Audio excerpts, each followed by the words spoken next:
Bismillahirrahmanirrahim. Assalamualaikum warahmatullahi wabarakatuh. Hai semuanya, perkenalkan nama saya Alfianita Safitri dengan NIM 12180221737 dari Prodi Agroteknologi 3C dengan dosen pengampu Ibu Rita Elvianis, SP MSc, Matkul Fisiologi Tumbuhan. Baiklah, di sini saya akan menjelaskan materi dengan judul unsur hara. Yang pertama yaitu pengertian unsur hara. Unsur hara merupakan zat esensial bagi tanaman yang mempengaruhi pertumbuhan dan perkembangan fisiologis tanaman. Unsur hara juga disebut unsur esensial karena setiap unsur hara tersebut harus ada dalam jumlah tertentu bagi tanaman. Unsur hara terdiri atas dua macam berdasarkan kebutuhan tanaman akan unsur tersebut, yaitu unsur hara makro dan unsur hara mikro. Berikut adalah pengertian dari unsur hara makro dan unsur hara mikro. Unsur hara makro adalah unsur hara yang dibutuhkan tanaman dalam jumlah yang banyak, yaitu besar dari 500 ppm. Unsur hara makro terdiri dari karbon, hidrogen, oksigen, nitrogen, fosfor, kalium, kalsium, magnesium, dan belerang. Sedangkan unsur hara mikro adalah unsur hara yang dibutuhkan tanaman dalam jumlah yang sedikit atau kurang dari 100 ppm. Unsur hara mikro terdiri dari besi, mangan, boron, MO, tembaga, seng, dan klor. Berikut ketersediaan unsur hara di dalam tanah secara umum dibagi kepada dua, yaitu 1. Bentuk senyawa kompleks yang sukar larut. Yang kedua, bentuk sederhana dan mudah tersedia bagi tanaman. Bentuk kimia unsur hara dibagi kepada dua bentuk, yaitu bentuk organik, seperti unsur hara yang terdapat dalam persenyawaan organik, yaitu unsur C, H, O, N, P, S. Banyak terdapat dalam bentuk ini. Bentuk anorganik, yaitu bentuk mineral, bentuk transporsi, bentuk terlarut. Setiap unsur tersebut memiliki fungsi tersendiri pada pertumbuhan dan perkembangan fisiologis tanaman. Kekurangan atau ketidaksediaan salah satu unsur hara, maka akan terjadi gangguan pada pertumbuhan dan perkembangan fisiologis tanaman tersebut. Hal ini disebabkan karena setiap unsur memiliki fungsi tersendiri dalam proses metabolisme tanaman. Maka apabila salah satu fungsi tidak terpenuhi, maka semua proses metabolisme tanaman akan terganggu. Jika ketersediaan unsur hara esensial kurang dari jumlah yang dibutuhkan oleh tanaman, maka tanaman akan terganggu metabolismenya, yang secara visual dapat terlihat dari penyimpangan-penyimpangan pada pertumbuhannya. Gejala kekurangan unsur hara ini dapat berupa pertumbuhan akar, batang, atau daun yang terhambat, dan klorosis pada berbagai organ tanaman. Pada dasarnya, gejala kekurangan unsur hara tergantung pada dua hal, yaitu yang pertama adalah fungsi dari unsur hara, yang kedua kemudahan unsur hara tersebut untuk ditranslokasikan dari daun tua ke daun muda. Kemudahan suatu unsur hara untuk ditranslokasikan tergantung kepada solubilitas ataupun kelarutan dari bentuk kimia dari unsur tersebut di dalam jaringan tanaman dan kemudahannya untuk dapat masuk ke dalam pembuluh floem. Beberapa unsur menurut fungsi dan jika terjadi kekurangan terhadap unsur tersebut. Yang pertama adalah nitrogen atau yang dilambangkan dengan N. Nitrogen adalah unsur hara makro utama yang dibutuhkan semua tanaman dalam jumlah yang banyak. Nitrogen merupakan unsur yang sangat penting untuk pembentukan protein, daun-daunan, dan berbagai persenyawaan organik lainnya. Nitrogen ditinjau dari berbagai sudut mempunyai pengaruh positif sebagai berikut.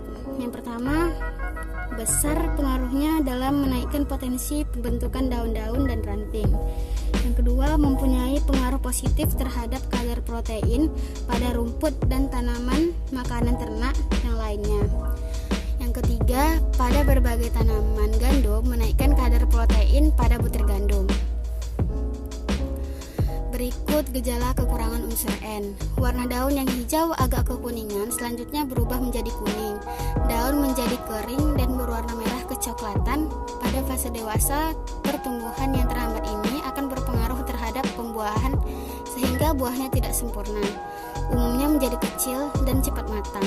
Gejala dari kelebihan unsur N yaitu tanaman akan tampak terlalu subur, ukuran daun akan menjadi lebih besar, batangnya menjadi lunak dan berair sehingga mudah rebah dan mudah diserang penyakit. Penundaan pembentukan bunga bahkan mudah lebih rontok dan pemasakan buah cenderung terlambat. Selanjutnya yaitu fosfor atau yang dilambangkan dengan P. Gejala kekurangan unsur P yaitu warna daunnya akan tampak tua dan sering tampak mengkilap kemerahan. Tepi daun bercabang, batang terdapat warna merah ungu yang lambat laun berubah menjadi kuning. Jika tanaman berbuah, buahnya kecil, tampak jelek dan lekas matang. Berikut gejala kelebihan unsur P, yaitu tumbuhan menjadi kerdil, warna daun berubah menjadi ungu atau coklat mulai dari ujung-ujung daun. Yang ketiga, gejala dari kekurangan unsur K.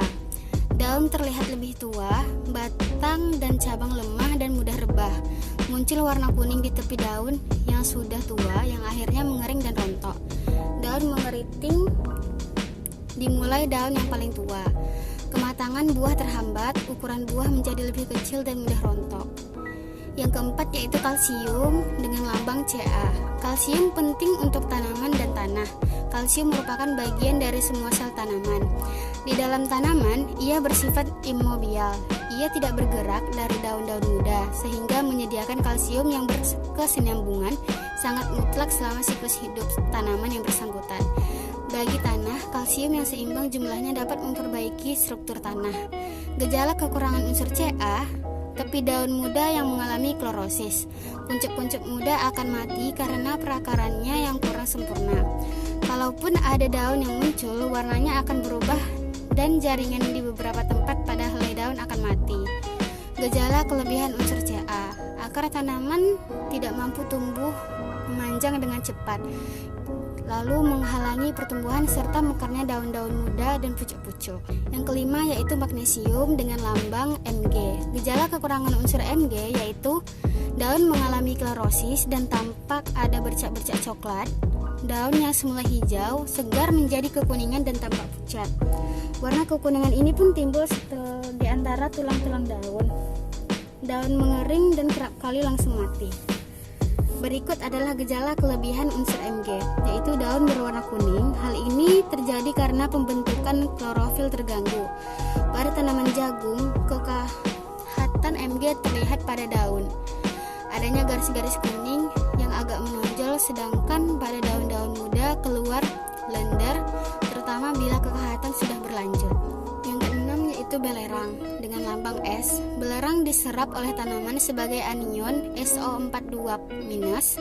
Peranan fisiologisnya analog dengan nitrogen, sebab keduanya merupakan penyusun protein. Peranan unsur belerang adalah sebagai koenzim yang terlibat dalam rantai transfer elektron pada respirasi dan fotosintesis. Bahan produksi sekunder yang mudah menguap. Gejala dari kekurangan unsur S adalah daun muda yang berubah menjadi hijau muda, kadang-kadang tampak tidak merata, sedikit mengkilat, agak keputihan, lantas berubah menjadi kuning kehijauan. Lalu pertumbuhan tanaman akan terhambat, kerdil, berbatang pendek, dan kurus. Yang ketujuh adalah besi dengan lambang Fe. Fungsi lain Fe ialah sebagai pelaksana pemindahan elektron dalam proses metabolisme. Gejala kekurangan unsur Fe yaitu pada daun muda mula-mula secara bertempat-tempat daun berwarna hijau pucat dan hijau kekuningan. Tulang daun tetap berwarna hijau serta jaringannya tidak mati. Pada tulang daun terjadi klorosis yang tadinya berwarna hijau berubah menjadi warna kuning dan ada pula yang menjadi warna putih. Yang kedelapan yaitu mangan. Gejala kekurangan unsur Mn yaitu tanaman berdaun lebar, interveinal, klorosis pada daun muda mirip kekehatan Fe, tapi lebih banyak menyebar sampai ke daun yang lebih tua. Pada serealia, bercak-bercak warna keabu-abuan sampai kecoklatan dan garis-garis pada bagian tengah dan pangkal daun muda. Yang kesembilan itu seng dengan lambang Zn. Gejala kekurangan unsur Zn yaitu tanaman menjadi kerdil, ruas-ruas batang itu memendek, daun daun mengecil dan mengumpul, klorosis pada daun-daun muda dan intermedier, serta adanya nekrosis. Yang ke-10 adalah tembaga atau CU.